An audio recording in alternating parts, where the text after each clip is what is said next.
Daily. Taste the Daily. Chennai Perungalathur அருகே தனியார் பேருந்து இருக்கையில் இருந்த மூட்டை பூச்சிகள் கடித்து பயணிகள் அவதியடைந்தனர். இதுகுறித்த கூடுதல் விவரங்களை எமது செய்தியாளர் சிலம்பரசன் வழங்க கேட்கலாம். சிலம்பரசன், என்ன நடந்தது?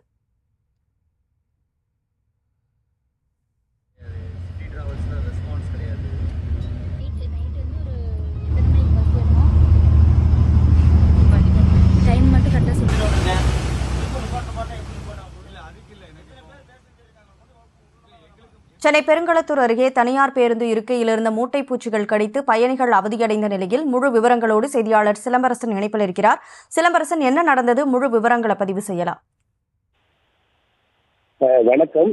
சினிமா பாணியில் கடத்தி செல்வது போன்று பேருந்தை நிறுத்தக்கோரி பயணிகள் கதறி நிலையில் பேருந்தை நிறுத்தாமல் அந்த தனியார் பேருந்து ஓட்டுநர் ஓட்டி சென்ற வீடியோ தற்போது வெளியாகி வைரலாகிறது. குறிப்பாக தனியார் பேருந்து முழுவதும் மூட்டை பூச்சிகளால் பேருந்து பயணத்திற்கு உடல்நல பாதிப்பு ஏற்பட்ட நிலையில் அந்த காவல் நிலையத்தில் புகார் அளித்தும் அதே பேருந்தில் ஏற்றிவிட்டதாக தற்போது குற்றச்சாட்டு எழுந்துள்ளது.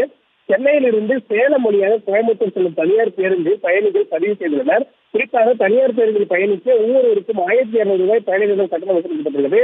நேற்றிரவு பேருந்தில் ஏறிய நிலையில் பயணிகளுக்கு ஒதுக்கப்பட்ட இருக்கையில் அமர்ந்து பின்னர் சென்னையிலிருந்து தனியார் பேருந்தான புறப்பட்டது. அப்போது சிறிது தூரத்திலேயே ஈரோட்டை சேர்ந்த இளம் பெண் இருக்கையில் அமர்ந்திருந்தது உடல் முழுவதும் பூச்சி கடித்து வலி ஏற்பட்டுள்ளது. மேலும் இது தொடர்பாக அந்த பேருந்து ஓட்டுநரிடம் கேள்வி எழுப்பிய போது, அதே போன்று அந்த பெருங்குளத்தூர் நிறுத்தத்தில் நிறுத்தி இது தொடர்பாக காவல் நிலையத்தில் புகார் அளித்த போதும் காவல்துறையினர் இவர் பயணிகளை சமாதானப்படுத்தி மீண்டும் அதே பேருந்திலேயே ஏற்றி அனுப்பி வைத்தனர். மேலும் இந்த உடல்நல பாதிப்பு ஏற்பட்டு அதே போன்று அந்த அடிப்படை வசதிகளுக்கு கூட பேருந்து எங்கேயும் நிறுத்தாமல் பேருந்து பயணிகள் நிறுத்த வலியுறுத்தி கூச்சலிட்ட பொழுதும் பேருந்தை நிற்காமல் அந்த பேருந்து ஓட்டுநர் ஓட்டு சென்றனர். இது தொடர்பாக தற்போது வீடியோ வெளியாகி பெரும் பரபரப்பை ஏற்படுத்தியுள்ளது.